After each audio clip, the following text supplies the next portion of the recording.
Good day and welcome to the Center for Global Development and the IMF event, Cracking the Tax Problem, a new blueprint for domestic resource mobilization in developing countries.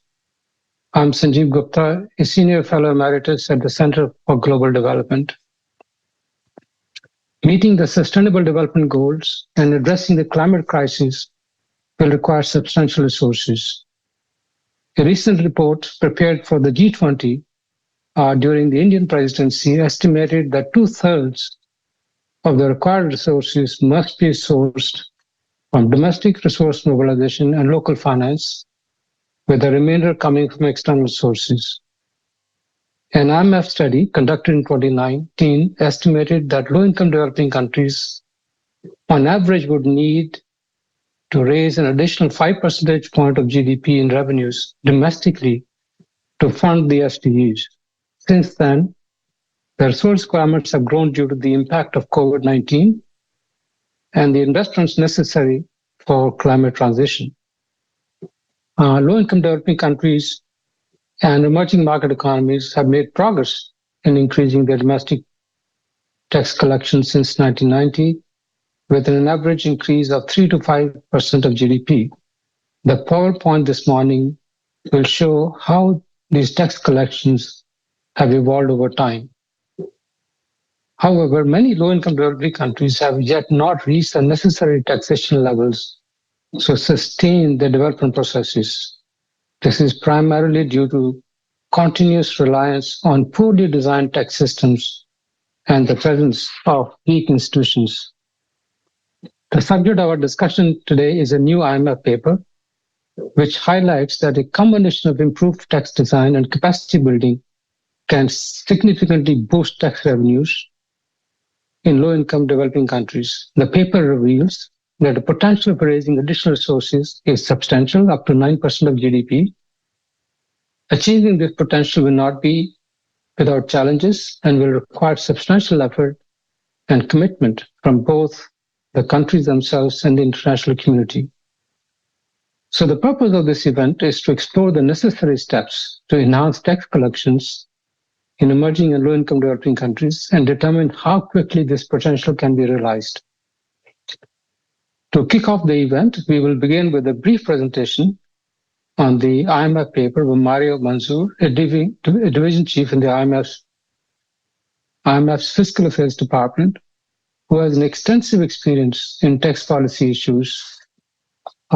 Mario, the floor is yours.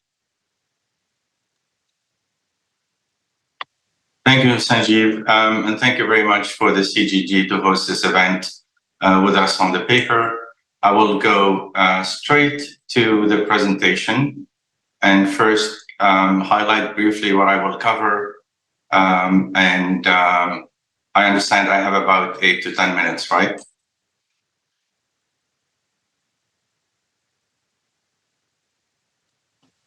Yes. Thank you.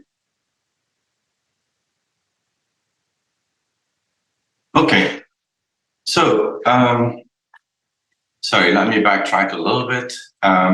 So the discussion points I will cover today are first looking back at the past 3 decades to see what happened in domestic tax resource mobilization. The second point I will cover is the notion of tax effort and our estimates of the tax effort and the tax potential of developing countries, focusing primarily on emerging market economies and low-income developing countries. And then the third point is the looking forward point, is to try to give a few suggestions on how countries can tackle difficult reforms requiring substantial increases in revenues to address the challenges of the climate transition and the sustainable development goals. So looking back at progress, on the left-hand side, what we see is that tax to GDP ratios in advanced economies have been fairly flat. I will not really cover in any detail advanced economies, but in the other two groups, emerging market economies and low-income developing countries, there has been an increase. the increase is much more pronounced in emerging markets than it is in low-income countries, and it's about 5 points in the first group and 3.5 points in low-income countries. Now, what's really important in this figure to retain is that most of this increase occurred before the 2008 financial crisis, which suggests that given the shocks that we've observed over the past 15 years or so, tax systems are not resilient to these shocks. They were not able to continue this progress in time. And at the same time, governments had significant spending needs, which actually explain in large part why deficit and debts have increased in recent years. On the right-hand side, I give a snapshot of by how much and how many countries and how much revenue increases happened in the two groups of interest to us. The key observations from this table is that about half of the countries in both the groups gained revenues on average 5 points of GDP. And that's very encouraging. The challenge is that 2/3 of countries in each of the group, 2/3 of countries have actually lost revenues or did not gain any. So the challenges forward are quite substantial. Now, going to the tax potential, first let me say a few words about what this measure is. So the tax potential is a statistical measure of how much a country can raise in tax revenues given its economic and institutional framework. In essence, what we're building is a tax frontier. It's a maximum that countries can achieve given their characteristics, institutional and economic. Now, for low-income developing countries, on the left-hand side, this figure is about 6.7% of GDP. So this is the green square that you see under low-income developing countries. And for emerging markets economies, it's about 5 points of GDP. So that's quite significant. Actually, for low-income countries, is about a 50% increase relative to what they actually collect currently. These estimates follow well-established literature. So there's no really innovation in the methodology used here for the base estimate, the 6.7 and the 5 in the green squares. Now, the innovation in the paper that we contribute to the literature is really to dig deeper into institutions and whether reforms of institutions alone can actually have an impact on tax collections. And the answer is yes. And for low-income countries, we estimate this to be about 2.3% of GDP on average in additional revenues. Now, subject to some technical details or technical caveats, we think that these two figures can be added, that actually the 6.7 and 2.3 percentage points of GDP for low-income countries can be added to reach 9 percentage points of GDP. This is a significant figure for low-income countries. So the potential is there. The question is how to achieve this potential. On the right-hand side, we illustrate some of the factors affecting how much countries realize of their potential by looking at oil-producing countries and non-oil-producing countries in the emerging market group. So what we observe is that in oil-producing countries, actual taxes are about 10.7% of GDP. The rest of the budget is funded from natural resource revenues. The potential in this group is actually more than the actual. It's about 14 points of GDP. So this is just to illustrate some of the factors that drive countries not to raise tax revenues to their potential. The existence of natural resource revenues is one factor, but it's not. It's by no means the only factor. Now, looking forward in terms of what can be done in terms of reforms, We believe that countries should go back to the basics of tax policy design and focus on a small number of core taxes. I will cover only two of these taxes: consumption taxes, principally the VAT, and personal income taxes, principally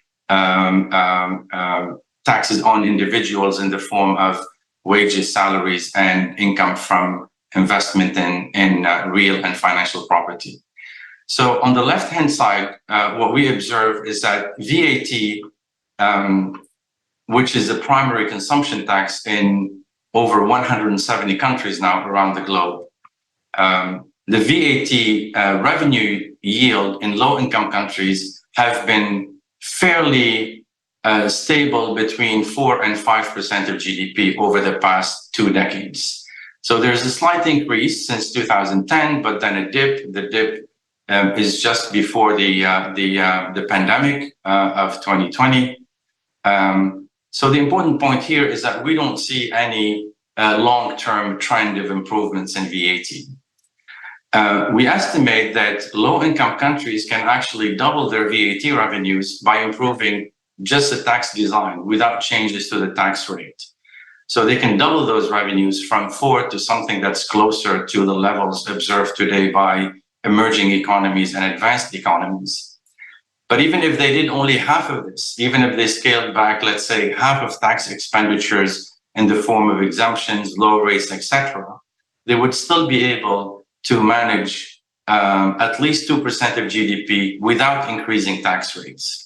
So the importance of proper design cannot be overemphasized when we're looking at broad-based taxes such as the VAT. On the right-hand side, we show excise tax revenues. So these are specific taxes on typically a single consumption item or production item like alcohol, tobacco, fuel products, etc. The performance of these taxes has been dismal in almost all countries, including advanced economies, primarily because a lot of them are not automatically indexed to inflation. So they tend to be based on volume or some measure of quantity. And when prices increase, the tax revenues collected do not automatically adjust to the increase in prices. Excises, we believe, can be a significant source of revenues, particularly if well-designed and if they target items of fairly large consumption. Fuel products, environmental tax bases, and health tax bases like sugary drinks are candidates for these taxes. And they can be very efficient as well in meeting medium-term objectives of policymakers, such as the energy transition.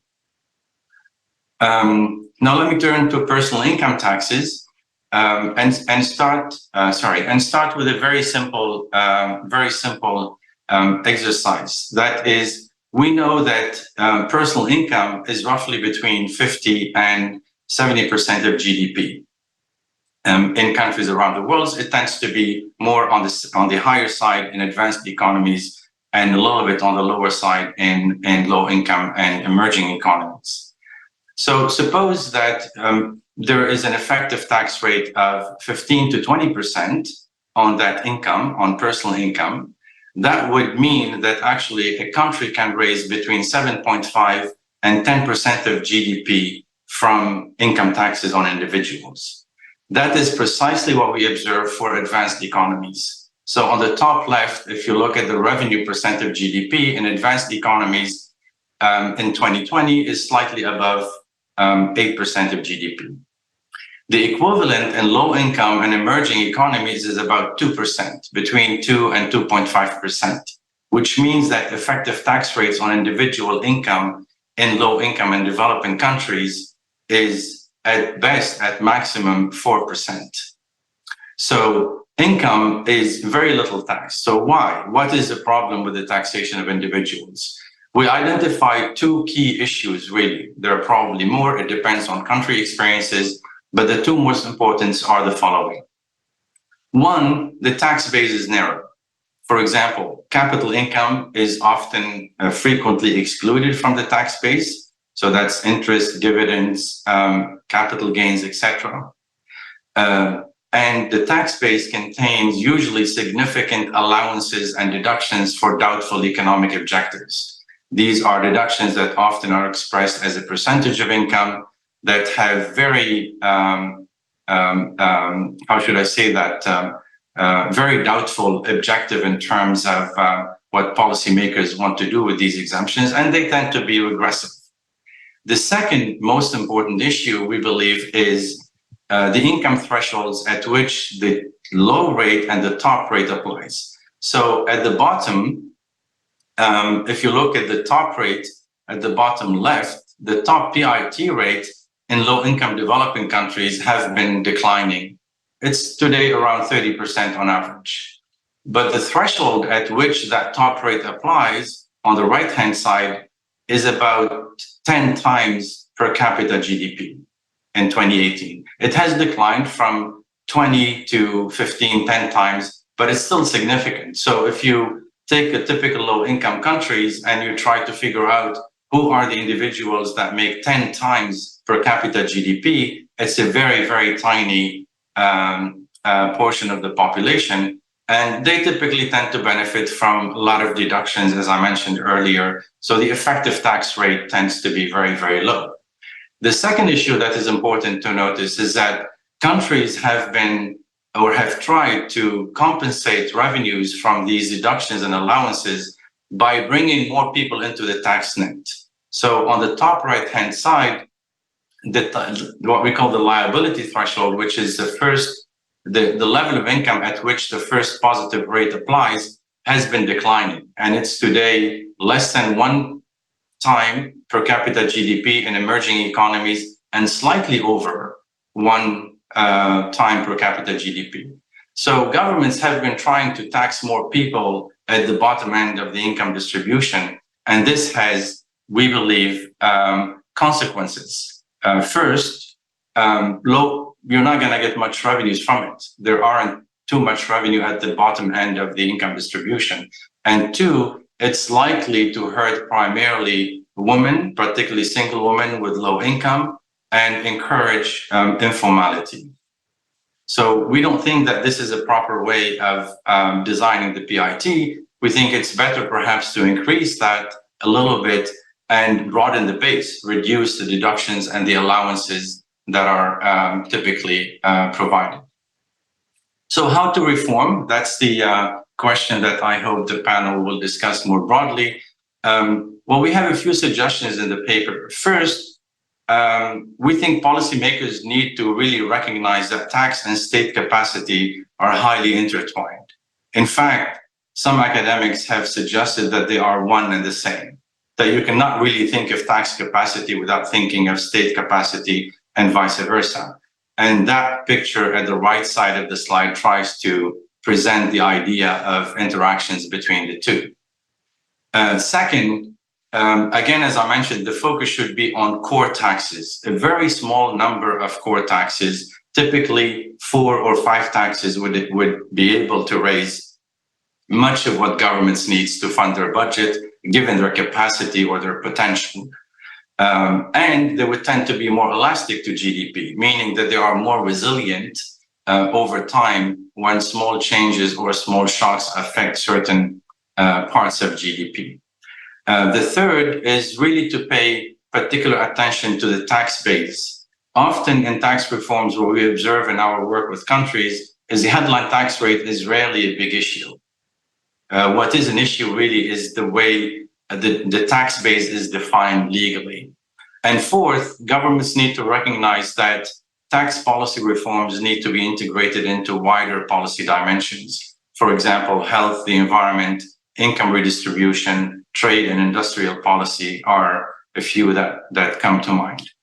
So all this requires really a bold approach to tax reforms and not, how should I say that, marginal changes. And that means a medium to long-term perspective is probably more suited to significantly increase tax revenues and meet the potential rather than small changes over time. So thank you again for listening, and let me stop here and give you back the floor, Sanjeev.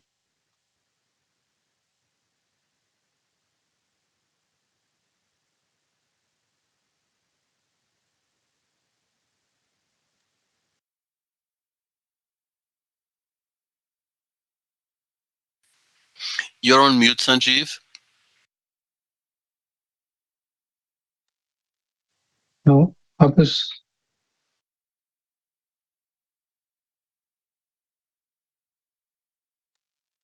Can you hear me now? Yeah, okay. Thank you. Thank you, Peter. Thank you, Mario, for your excellent presentation. It has really laid out the issues for us to discuss in the panel. And before I go further, let me introduce the panelists. Let me start first with Manuela Francisco. She's Global Director at the World Bank, focusing on macroeconomic trade and investment issues. She was in academia before she joined the bank. Vitor Gasper is Director of IMF's Fiscal Affairs Department. He's my former boss and has been Portugal's Minister of Finance during the financial crisis, besides having worked at the European Commission and European Central Bank. Ahmed Kauchuk is the Vice Minister for Fiscal Policies and Institutional Reforms in the Ministry of Finance. He has worked at the World Bank for several years before going back to Egypt to work in the Ministry of Finance.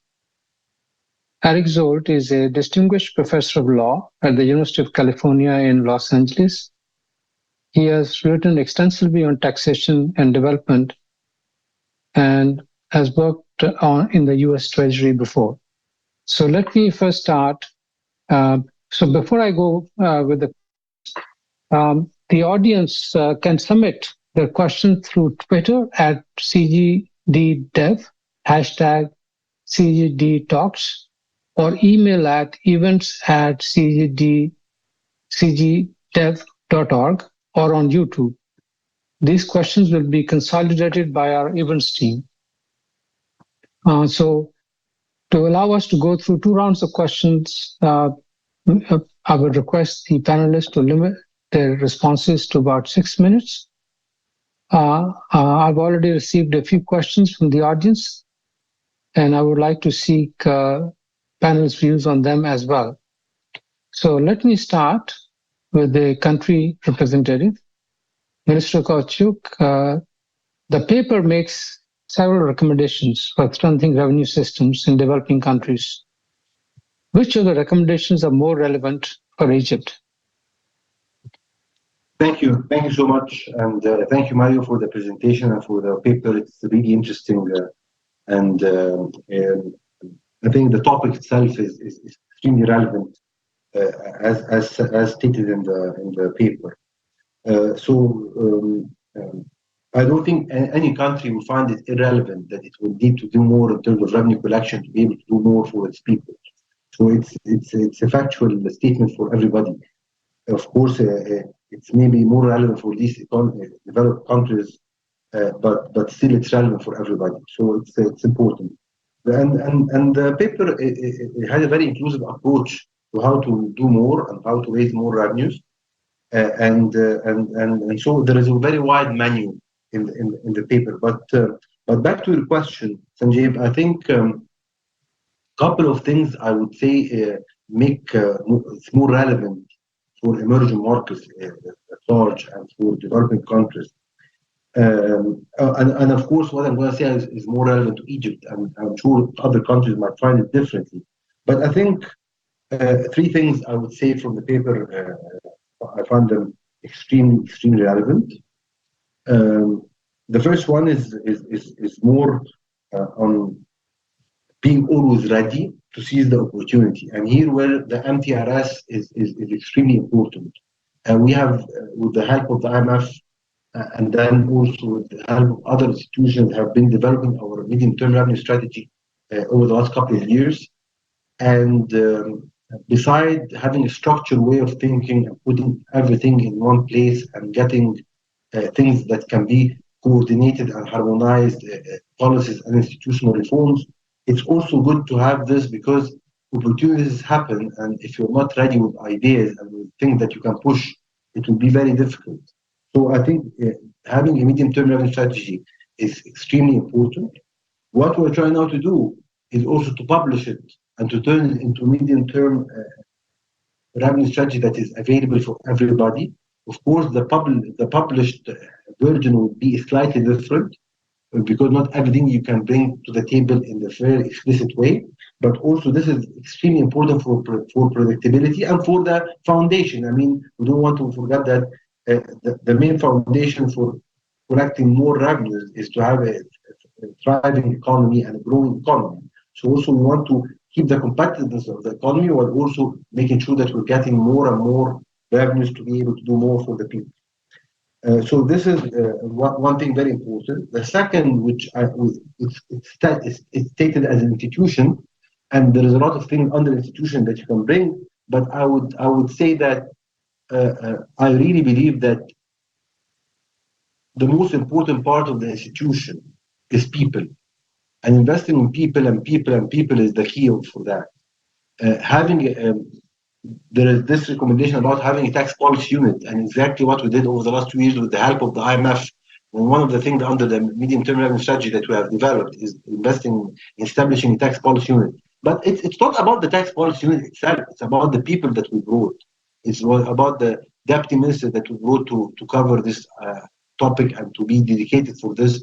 About the young people that he's bringing, about the talent he's identifying at the tax authority, and that we're trying to put effort and empower. So it's about people, and people will bring ideas, and people will bring reform, and people will bring more revenues. And lastly, to also stick to my time, I think also preparing the ground for reforms is very important. And transparency here is very important in that perspective. So, for example, we are now on the verge of publishing our first tax expenditure report. And the idea here is to tell everybody the type of goods and type of income that is being exempted, and who is benefiting from that, and the foregone revenue for that. And the idea here is to make people clear about the other part of the coin. People are aware about what's taxed and how much is taxed, but they're not aware about how much is exempted and how much of the spectrum of goods and services, as well as the income streams, are exempted. So we are trying to bring this to the people's attention by having our first tax expenditure report. And of course, this is the beginning for us to start building on it and trying to do more in terms of streamlining exemptions and bringing more and widening the tax base. So in short, again, I would say again, it's important to be ready and to be predictable. So this is why the medium-term revenue strategy was extremely important for us. It's very important to invest in people, and people are the core of any reform. And that's why also establishing tax policy units and equipping it with the right people is very important. And finally, clarity and transparency is very important to make sure that everybody is aware about the situation, about the urgency, and about what's needed to be done. And that's why I would say that also informing the people in a very predictable way about what is being taxed and what's being exempted is very important to shape the discussion for future reforms. I will stop here, and maybe in the next round I will add a few more comments. Thank you, Ahmed, for your comprehensive response. Let me turn now to Manuela. We heard about the MTRS and the role of institutions. Can you give us an example of a country that has substantially and sustainably increased its tax revenue over a certain period of time? And what key lessons would you derive from that example? And can one replicate this experience to other countries? Thank you, Sanjeev. And it's a pleasure to be here. Good morning and good evening, everyone. So let me share the experience of a country where I used to work when I was the manager of the macro team in South Asia. This country is Sri Lanka. This country shows how poor fiscal policies can severely and very quickly impact macro stability, but also tells us how can countries reverse their trend by adopting measures towards efficiency and equity. So let me just give you a bit of background. In 2015, Sri Lanka tax revenue to GDP was 15.2%. Was not very high, but surpassed the 15% mark. However, in 2019, they adopted a number of measures that included raising the threshold for paying personal income tax. They cut VAT rates from 15 to 8%. They abolished the withholding of taxes. This led to a reduction on the number of taxpayers and the collapse in revenues collection.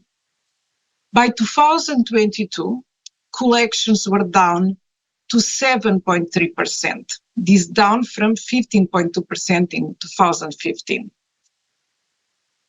These poor fiscal outcomes, along with other shocks, including the effect of the COVID-19 pandemic, plunged the country into a deep economic crisis. That became unsustainable, and in April 2022, the country had to declare selective external default. The country started to address this challenge in 2022 with the support of the IMF, the World Bank, and many others. To that end, Sri Lanka passed a number of reforms that included fixing the VAT system. Tax rates were increased in two steps, from 8 to 15%, and they are further rationalizing exemptions. They raised corporate income tax from 24 to 30%. They increased the progressivity of the PIT, and they increased capital gain taxes for corporate. As a result of these reforms, tax to GDP is now projected to reach 9% in 2023, before it reached 13 to 14% over the medium term. It's still low than it's expected. It's still low than what can be, but it's a significant increase. To your question regarding the key lessons, I would like to talk about both the 2019 and 2022 reforms, meaning that I would like to draw some lessons from these two reforms. First, tax policy changes need to be considered carefully and very carefully calibrated. Tax policy consistency is very important to build and maintain investor confidence. Second, the importance of a broad tax base. Raising revenues from diverse sources are very important to make revenues resilient to economic shocks. Third, and finally, progressive taxation is very important. It's important to tax as per the ability to pay principle. It's very critical to have the right balance between raising revenue and at the same time does not discourage economic activity. Sri Lanka did that by lowering the burden on the low-income taxpayers and at the same time taxing more capital income of corporate. This is just an example of reforms that can go in both ways and how can this impact the economy. I will not talk about sustainability, however, because these reforms are very recent. They were adopted in 2022. There is a reversal in the trend, and sustainability of these results will, however, depend on a number of factors, including political economy. But I think Sri Lanka is really a very important example as we show two sides of the reforms and how they can impact the economy. Over to you. Thank you, Manuela. I was a fiscal economist on Sri Lanka in the 90s, so I know a little bit about Sri Lanka as well. Let me now turn to Vitor and try to bring in some politics into the design of tax systems. So, Vitor, you are you meet with so many ministers. The country's policymakers, they are aware of what policy changes are needed to collect more revenues. Yet there are some political obstacles to implementing those reforms. So as a former finance minister, what are your thoughts on political drivers of tax capacity implementation? Thanks, Sanjeev. I do believe that your question is excellent. One of the obstacles to a number of developments that would be favorable in the world today is something that I would characterize as political red lines on some taxes or political red lines on the overall level of taxation. But instead of commenting on specific politics, there is nothing more national in the world than politics. So we would have to devote a lot of time to that. I want to elaborate on two things that really show why politics are so much at the center of our discussions on tax capacity. The first aspect very much elaborates on a point that Mario made right at the beginning, which has to do with the link between tax capacity and state capacity. Everybody knows that about 100 years ago, a German speaking scholar, Max Weber, defined the state as the human organization that has successfully claimed the monopoly of the legitimate use of violence in a well-defined territory. Now, at about the same time, Joseph Schumpeter, also a German-speaking scholar, was proposing a definition of the state as the human organization that can claim taxation as a finance instrument to enable the state to carry out its functions. So two very similar approaches to a definition, and that led Schumpeter to refer to tax state as a pleonasm. Right? It would be a redundant definition. All state has to rely on taxation as its main, as its core financing mechanism. And given that the budget is probably the most heavily political of all processes that the state is involved in, the the primacy of the political comes very clear. That's one of the reasons why, as Ahmed has emphasized, we put so much credence on the medium-term revenue strategy. The medium-term revenue strategy, in our view, in an ideal application, would have four elements. The first is a very clear link between the revenue and the spending side of the budget. What are taxes for? What is the development strategy that is being served? That's something that Ahmed basically stressed that has been made explicit in the case of Egypt. Then, as Mario emphasized, one has to look at the tax system and have a comprehensive view based on major consumption, income, and property taxes. And the tax system encompasses the tax policy, revenue administration and access to information, and the legal framework, which again makes clear that institutions matter in this area. Finally, Sanjeev, the medium-term revenue strategy ideally is based on a social contract that encompasses the whole of the society, but certainly encompassing the whole of government is a minimum requirement. Without that, no medium-term revenue strategy can be successful. And then it should be a programmatic document that includes measurable benchmarks. And so it's a good instrument for accountability and also a good coordination device for organizations like the IMF and the World Bank that play a subsidiary role in the building up of tax capacity in our membership. If you allow me, I stop here. Thank you very much. We'll come back to this issue. I'm sure we'll come back in some other form in the discussion. Let me now turn to Eric.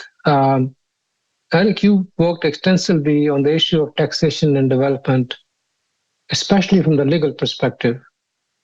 What are your views on predictability of tax systems in generating better tax revenue outcomes? Thank you, Sagib, and thank the Center for including me in this program.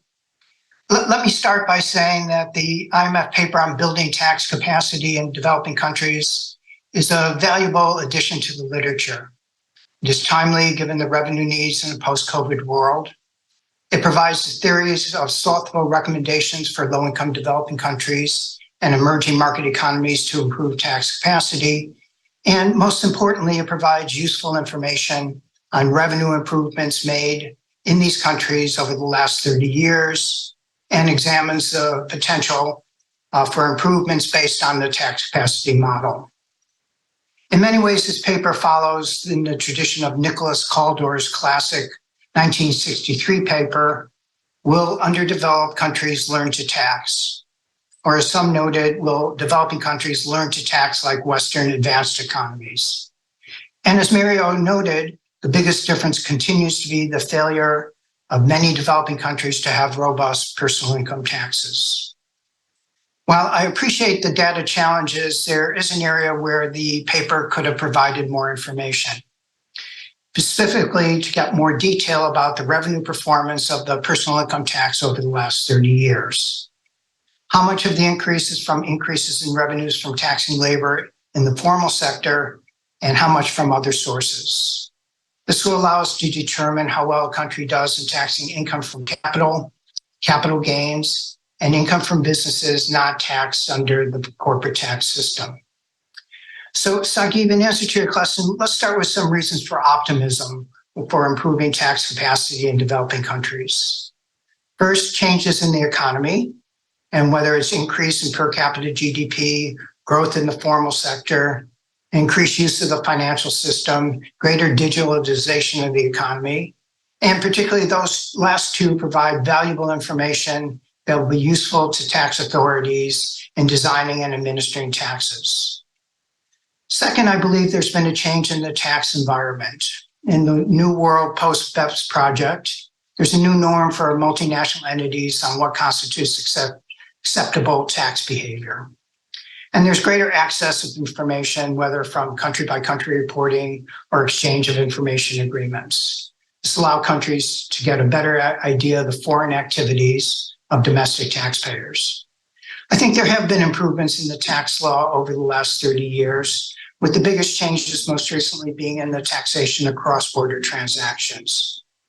That's provided developing countries the opportunity to adopt anti-abuse provisions that provide greater ability to address transfer pricing, thin capitalization, and other challenges, as well as to increase source rules for taxation.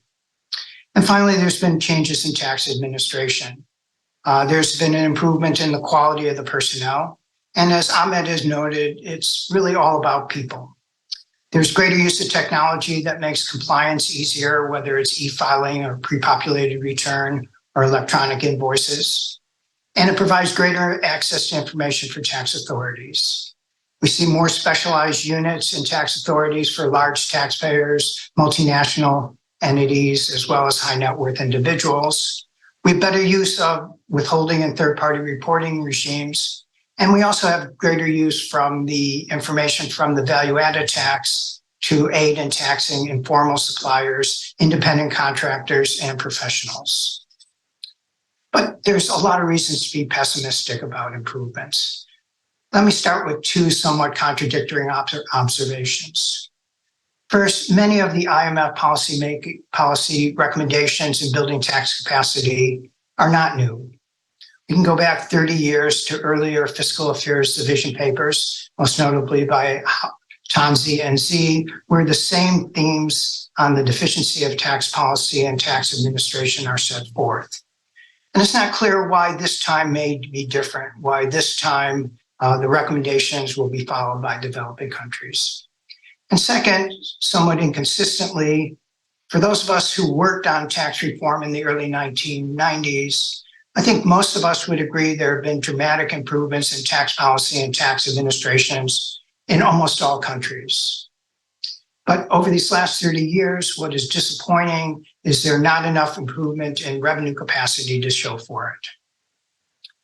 Third, as Mario noted, it's likely not possible to see substantial increase in tax revenue performance without dramatically improving revenue from the personal income tax. And while there's been some progress in expanding the personal income tax base in developing countries, it remains an area where the gap between developed and developing countries still exists. And finally, I'd like to conclude with building on something Vitor mentioned, that politics really do matter. And I think the biggest challenge in both developed and developing country is decline in trust in government, weakening of social capital and the fraying of the social contract, including the fiscal components. And while I'd like to believe that taxes play an important role in state building, I now have less faith in the positive relationship between taxes and democracy, mostly because I have less faith in democratic institutions in many developed and developing countries. When I teach tax to my students at UCLA, the first class I present two views of taxation. First, taxes are the price we pay for civilization, classic Oliver Wendell Holmes statement of why we have taxes in the economy. And the second is taxes are taking my property by a government who thinks it can spend my money better than I can. These are the defund the IRS people. And 30 years ago, 70% of my students agreed with the first and 30% the later. But more recently, it's flipped to 40% and 60%. Over the last weekend, I read a thoroughly depressing book by British journalist Martin Wolf, and it's called The Crisis of Democratic Capitalism.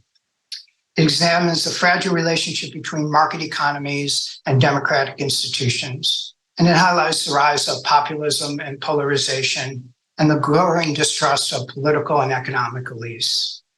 This represents a real challenge in improving tax capacity, and it's more than just taxpayer morale and taxpayers' view on corruption and lack of voice.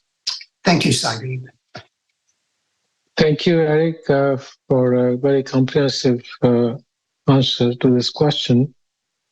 Let me go back to Ahmed again, and perhaps he talked a lot about the MTRS that the Egyptian government is developing.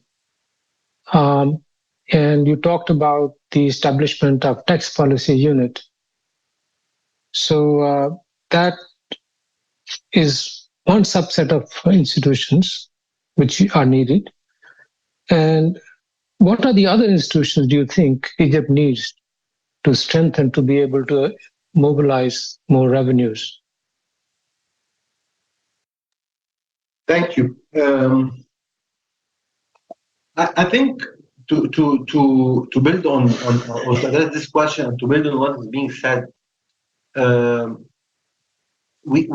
one big advantage that now we have that maybe it was not available previously is and it can serve as a big institutional reform, is the availability of very innovative technological techniques and abilities. And that's, for a country like Egypt, and from our previous experience in over the last couple of years, can be a game changer. Can be a game changer for a couple of reasons. Because on the one side, one of the key issues that limit the ability and disturb the ability of countries to raise more revenues and to build a more resilient tax structures is trust.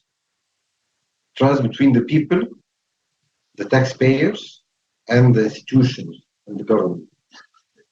But digitalization can be transformational in that perspective and can be an accelerator in bridging this gap.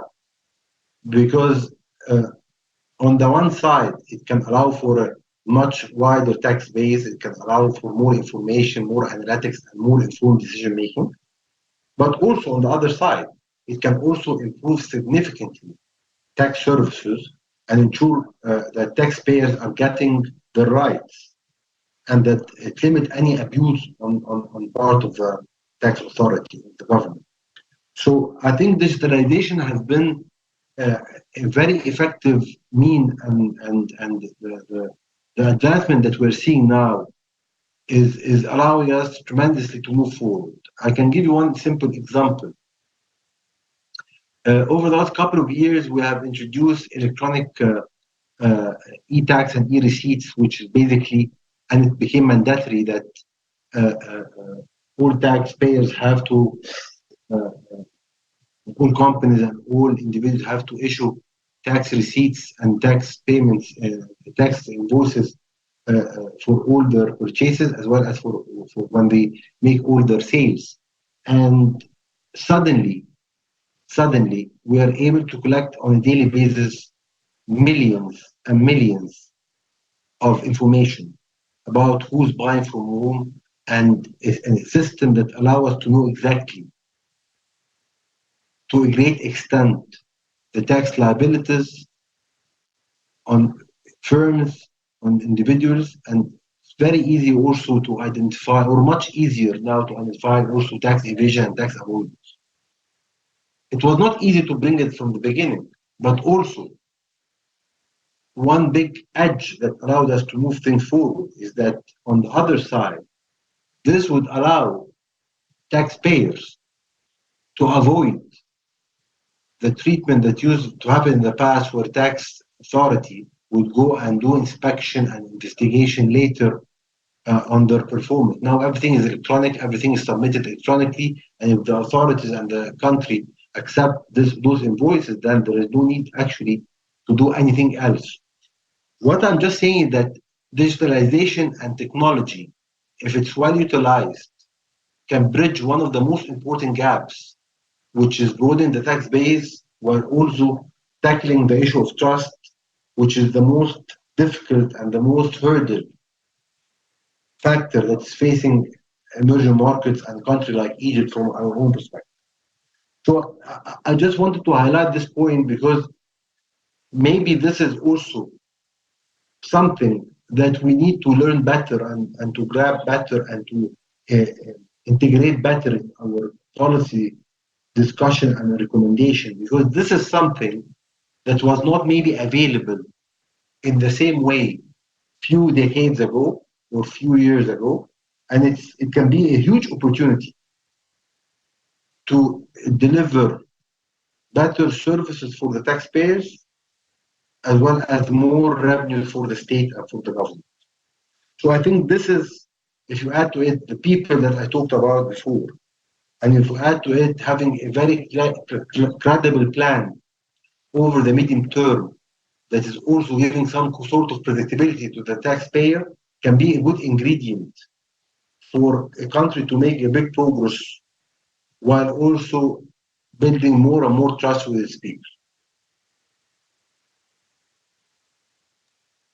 Thank you, Ahmed. Thank you very much. I think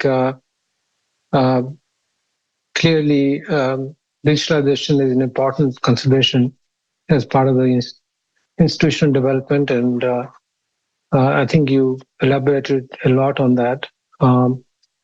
And of course, ensuring that government provides good quality services can also improve tax compliance. So that these are two relevant issues.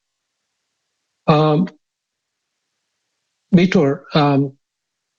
as a director of the largest institution in the world that is providing capacity development and research on taxation policies, what are your key priorities to engage with developing countries on revenue mobilization going forward? Thanks, Sanjeev.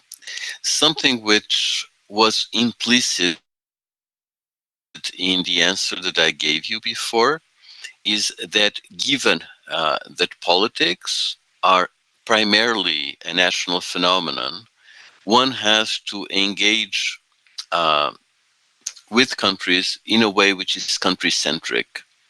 What will work in Egypt will not necessarily work in Sri Lanka, the two examples that were mentioned in our discussion today. And so we're very much in favor of a country-centric and medium-term approach with countries, and there the medium-term revenue strategy is a very good instrument for engagement. But if you allow me, Sanjeev, I want to add one example that really shows the centrality of politics. You may recall that Adam Smith had 4 principles of taxation. And those principles were fairness, certainty, convenience, and efficiency. The way we look at it today, it's reasonably clear how fairness, convenience, and efficiency should be understood. Certainty is slightly less immediate, but Adam Smith actually saw certainty as the most important property of the tax system. Why? Because for Adam Smith, the opposite of tax certainty, the opposite of a tax system that was certain, was a tax system that was arbitrary, a tax system in which the government could not commit to follow a predictable set of rules, a system where the tax liability is non-calculable. And in that case, the other 3 principles of taxation, fairness, convenience, and efficiency, would be directly threatened. Now, the ability of the state to commit to the rule of law is a major institutional and political dimension. So I think that when we look at the tax system, when we look at the tax contract between the tax administration and the taxpayer, we absolutely have to keep this in mind, and that is very important for the engagement of institutions like the IMF and the World Bank with countries in this area. Sanjeev. Thank you, Vitor.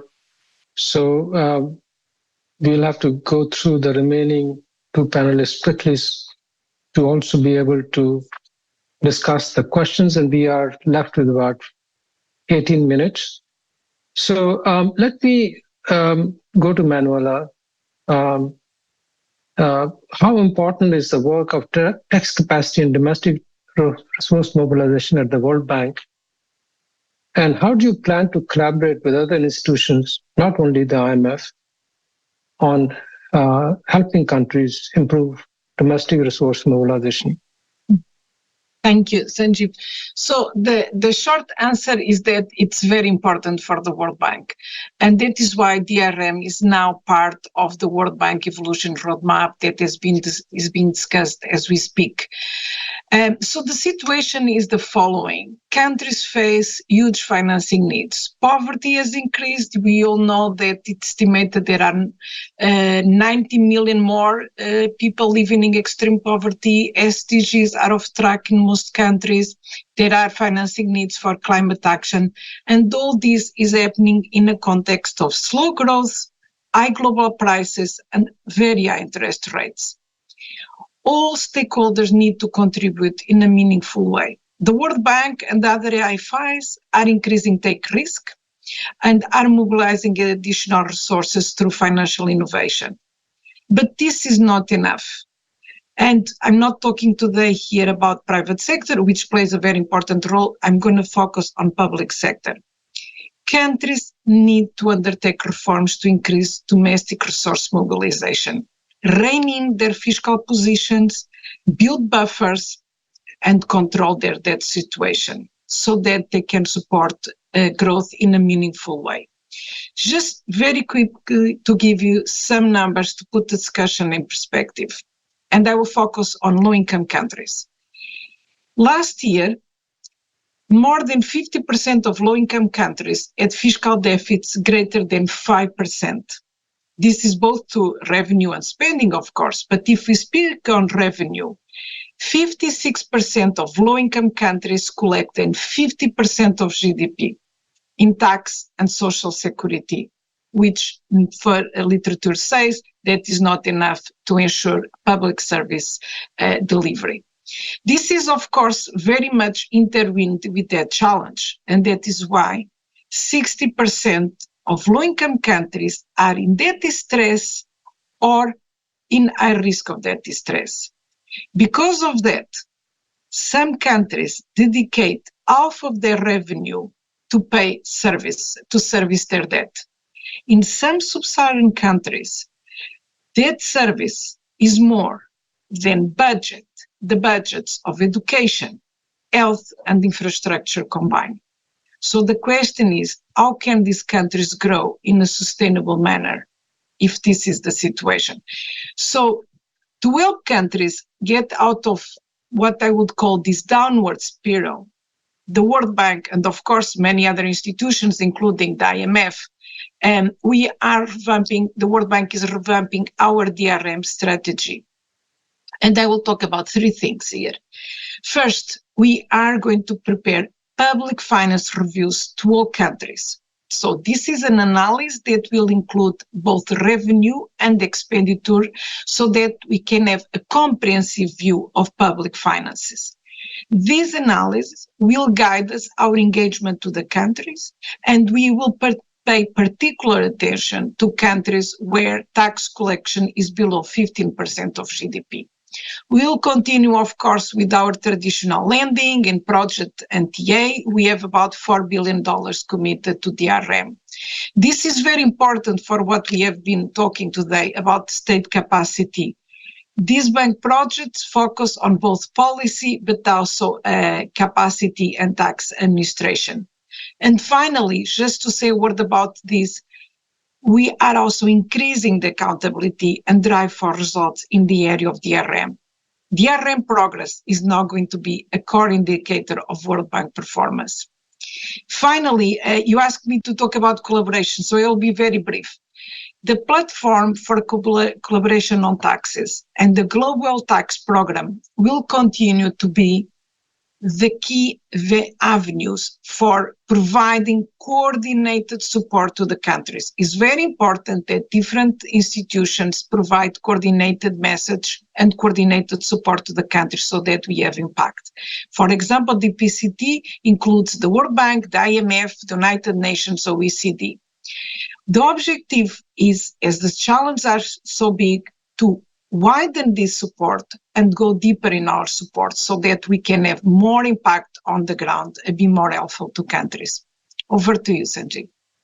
Thank you, Eric.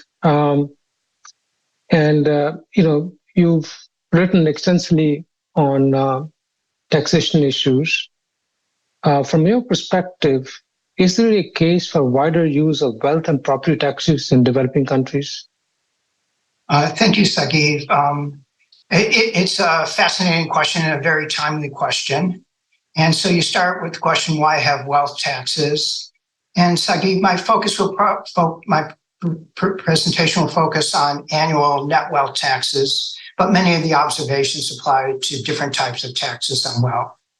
So it's not surprising that interest in wealth taxes has increased in recent years.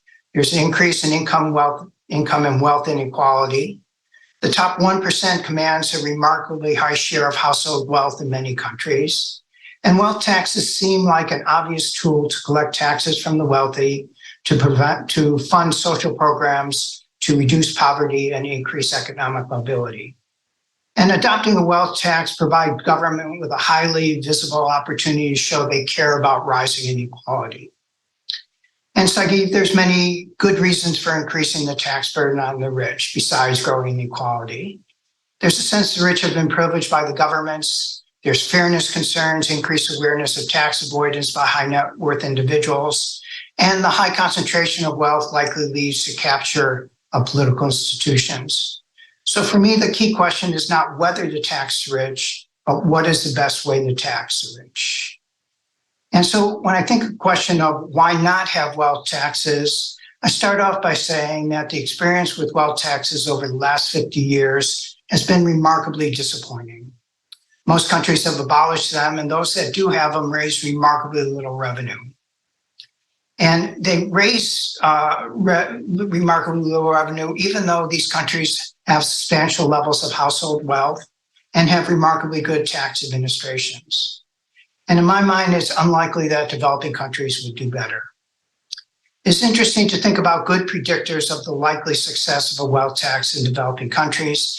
And for me, the best predictors are the effectiveness of countries taxing income from capital under personal income tax regimes, the effectiveness of taxing closely held businesses under this corporate income tax, the effectiveness in taxing real property under property tax regimes, and the effectiveness of taxing inheritance and estates. And for me, unfortunately, most developing countries would likely get poor grades, and it's not clear why they would do better with wealth taxes. So going back to your question, whether a wealth tax would be a good addition to country's tax regime, for me, the starting point is get the necessary information. So what information do policymakers need to make informed decisions on whether to adopt a wealth tax and how to design and administer the wealth tax? This includes first, looking at the aggregate level of household wealth in a country and the distribution of wealth. Second, identifying the number of wealthy and really wealthy individuals in the country. And third, trying to figure out what types of assets and the distribution of assets among the very wealthy. And this information is necessary to make informed decisions about assets covered under a wealth tax, exemption levels, and rates. All right, finally, you need to have revenue estimates of how much taxes would raise, a wealth tax would raise, and what it would have what effect it would have on reducing inequalities. It's interesting to think about countries where a wealth tax makes sense, and let me put forth four. First, Norway, the wealth tax upsets favorable treatment of income from capital under the dual income tax system, and it's in part a local tax to fund local operations. And it works in Norway because Norway has a first-rate tax administration system and strong third-party reporting. It is able to provide taxpayers pre-populated returns listing the taxpayers' assets. The country that has the best record with wealth taxes is Switzerland. And again, it's a wealthy country with low taxation of capital and is also used to fund local governments. The third country is Colombia, which had little taxation of income from capital, but interesting, in 2002, adopted a wealth tax on the rich and earmarked the funds for funding national security. In my way, it seems a lot like a special assessment for Wealthy Homeowners Association. Eric, can you wrap it up in 30 seconds? Because we Yes, want to, I can. So then I have the options going forward that if a country wanted to adopt a wealth tax in the next 5 years, what would they do? First, they would adopt or strengthen the high net worth unit in the personal income tax. They'd improve third-party reporting with financial institutions. They'd coordinate with local governments. They gather information from information exchange agreements and from leaked documents such as Panama and Pandora paper. They might have an amnesty program to bring in holding of assets outside the country.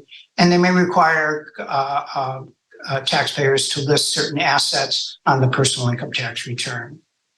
So I think it's challenging. There may be a time for wealth taxes in developing countries, but I suspect now is not the time. Thank you, Sandeep. Thank you. Thank you. Let me now come to two questions that have come from the audience. Because we don't have enough time to have everybody respond to those questions, so I'm going to pick up two panelists to respond to them.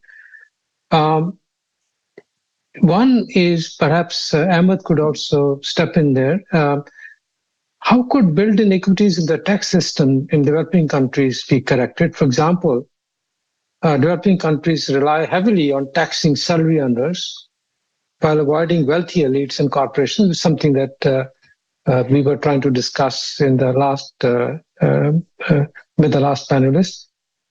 And then these inequities are aggravated by corruption. So what can one do about this inequity in that the design of the tax system, which is not seen as the right one. And so we have those, effectively 6 minutes left, and perhaps a minute each. I think if anybody, Ahmed, you can say something. Vito, if you want to step in, and then Manuela, and then we can have one more question, which just came in. So, Ahmed. Thank you. No, I will be very, very, very brief. I think equity is a very important consideration, but and one way is definitely to increase the threshold for low income groups, to also ensure that we have an effective progressive personal income tax structure, and there is a lot of things that can be done there, but also there is a lot of way of increasing the progressivity by ensuring also capital income, and that high income earners are taxed in the same way. I think equity consideration cannot be seen only from a tax perspective. It has also to be seen also from what you do with the tax collection, and the more you are able to have targeted also social protection mechanisms for low income and developed countries, the more impactful and the more visible the impact is for the people. So both increasing the productivity of your tax system is easy and can be done through policy consideration, while also ensuring digitalization to enhance to reduce the cost and the burden on everybody. But also, we cannot address this question, I think, without also ensuring that there is also a very efficient targeted social protection mechanism in the country. Thank you, Ahmed. So what I'm going to do is I'm going to put the second question to both Vitor and to Manuela, because it's very country specific. The question is that we discussed what the key elements of MTRS, medium-term revenue strategy, ought to be. And the issue which the audience, somebody in the audience has raised, is that both Ghana and Kenya are doing exactly opposite in terms of the tax design. They are actually lowering the tax rates for some of the corporate tax rate and others as part of the MTRS. And so what is that also the right strategy from the perspective of the country to be raising more resources? Both countries have debt issues that Manuela highlighted. So I will have, maybe Vitor can start and then Manuela could comment on it. Vitor? Thanks, Sanjeev. I will be telegraphic on both questions. I would argue, as Ahmed, that when one looks at the very important question of equity, one needs a comprehensive approach. One needs to take into account both revenue and spending. A line that has made it very mnemonic to me was produced some years ago by the European Commission, and it comes with collect more, spend better. And the spend better does encompass quite a lot of strengthening of institutions.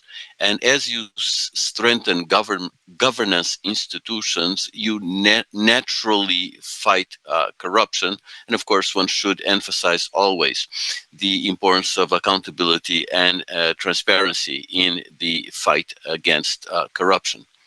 When one looks at the reform of a tax system, we do have a number of examples around the world in which the combination of a lowering of tax rates with broadening of the tax base by, for example, reducing exemptions and special regimes, exactly as Mario said right at the beginning, is a good strategy. But again, although this is something that one should look at, it's not a universal prescription, because a country-specific approach is necessary. I stop here, Sanjeev.